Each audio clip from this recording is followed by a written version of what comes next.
सन 2003 की बात है। झारखंड के जंगलों के बीच बसा एक छोटा सा गांव था, सोनाडीह। गांव शांत था, लेकिन वहां एक ऐसी जगह थी जिसका नाम सुनते ही लोगों के चेहरे डर से सफेद पड़ जाते थे। गांव के बाहर एक पुराना कुआं था। उस कुएं के पास एक विशाल बरगद का पेड़ खड़ा था। लोग उसे अंधे कुएं के नाम से जानते थे। कहा जाता था कि हर अमावस्या की रात उस कुएं के पास एक दीपक अपने आप जल उठता था, और जो भी उस दीपक का पीछा करता वह कभी पहले जैसा वापस नहीं लौटता। गांव वाले मानते थे कि वहां किसी अधूरी आत्मा का साया है, लेकिन रवि इन सब बातों को अंधविश्वास समझता था। रवि शहर से पढ़ाई करके लौटा था। उसे लगता था कि गांव वाले बेवजह डरते हैं। एक रात गांव की चौपाल में बुजुर्ग लोग उसी कुएं की बातें कर रहे थे। एक बूढ़े बाबा ने धीमी आवाज में कहा, उस दीपक के पीछे मत जाना, वो इंसान को उसके सबसे बड़े पाप के सामने खड़ा कर देता है। रवि हंस पड़ा। आज रात मैं खुद जाकर देखूंगा। पूरा गांव चुप हो गया। उस रात तेज हवा चल रही थी। आसमान में बादल गरज रहे थे। रवि अकेला टॉर्च लेकर जंगल की ओर निकल पड़ा। जैसे जैसे वो कुएं के पास पहुंचा, हवा और ठंडी होती गई। अचानक कुएं के पास सचमुच एक छोटा दीपक जल उठा। उसकी लौ बिल्कुल स्थिर थी, मानो हवा उसे छू भी नहीं पा रही थी। रवि की धड़कन तेज हो गई, लेकिन उसने हिम्मत नहीं छोड़ी।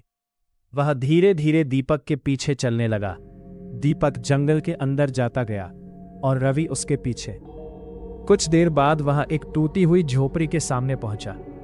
झोपड़ी के अंदर से किसी के रोने की आवाज आ रही थी। रवि ने दरवाजा खोला। अंदर जो उसने देखा, उसे देखकर उसके पैरों तले जमीन खिसक गई। झोपड़ी के अंदर एक बूढ़ी औरत बैठी थी। उसके हाथ में एक पुरानी तस्वीर थी। वह तस्वीर रवि की थी। रवि कांप गया। तुम कौन हो? बूढ़ी औरत ने उसकी तरफ देखा। उसकी आंखों में दर्द था। मैं वही हूं जिसे तुमने वर्षों पहले भूल दिया। अचानक रवि को बचपन की एक घटना याद आई। जब वह छोटा था, एक गरीब बुजुर्ग महिला गांव में अकेली रहती थी। एक दिन उसने रवि से पानी मांगा था, लेकिन रवि और उसके दोस्तों ने उसका मजाक उड़ाया था और उसे धक्का देकर चले गए थे। कुछ दिनों बाद वह औरत बीमार होकर मर गई थी। रवि के हाथ कांपने लगे। नहीं, ये सच नहीं हो सकता। तभी दीपक की लौ तेज हो गई। पूरा कमरा सुनहरी रोशनी से भर गया। औरत बोली, इंसान अपने कर्मों से कभी नहीं बच सकता। इतना कहकर वह धीरे धीरे गायब होने लगी। रवि रो पड़ा, मुझे माफ कर दो। अचानक सब कुछ शांत हो गया। दीपक बुझ गया और झोपड़ी खाली थी। रवि कुएं के पास बैठा रो रहा था। उस दिन के बाद रवि पूरी तरह बदल गया। उसने गांव के गरीब लोगों की मदद करनी शुरू की। वह हर बुजुर्ग का सम्मान करता था और कभी किसी का मजाक नहीं उड़ाता था।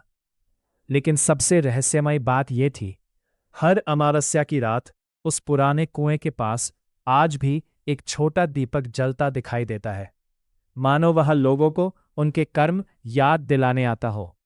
सीख मॉरल: इंसान अपने कर्मों से कभी नहीं बच सकता। दूसरों का अपमान करने वाला अंत में खुद पछताता है। दया और सम्मान ही इंसान की सबसे बड़ी ताकत है।